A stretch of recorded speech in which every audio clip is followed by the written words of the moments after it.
Пацаны, зачем мы приперлись в этот заброшенный лагерь?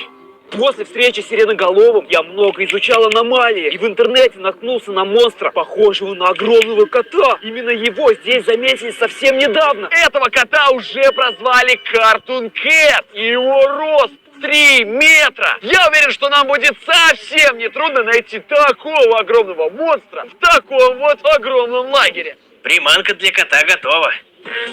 Запускайте дрон. Посмотрим, где этот котяра.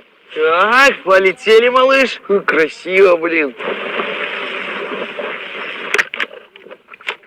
Так, не понял. -1 дрон.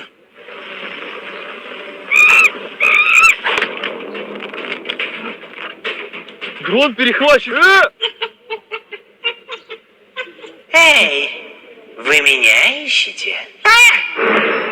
Это что, кот? Бежите! Буду вас я кушать, оп-оп-оп. В моем животе уже кобяков.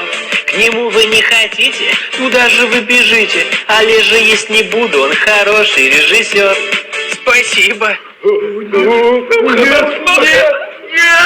Эй, котяр, давай выйдем, поговорим.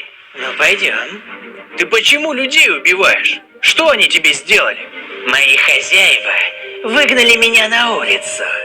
И теперь я ненавижу всех людей.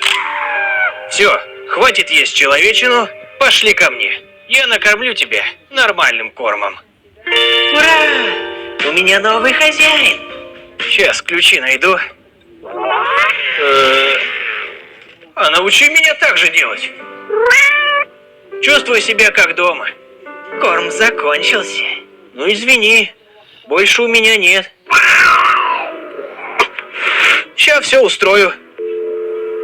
Да. Алло, Алишер, выручай. Купи и привези мне большую пачку китикета и песок для кошачьего туалета. Да побольше. Закупился кормом я нормально и несу коту я китикета. Знаете, а что я сейчас пинаю? Это все песок для туалета. Налетай. Ты покушай и спать ложись.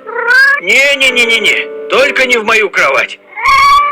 Ладно, ладно, как пожелаешь. Ничего себе я котика завел. Кис-кис-кис-киса, киса-кисуня, мур-мур-мур-мурка, Ваню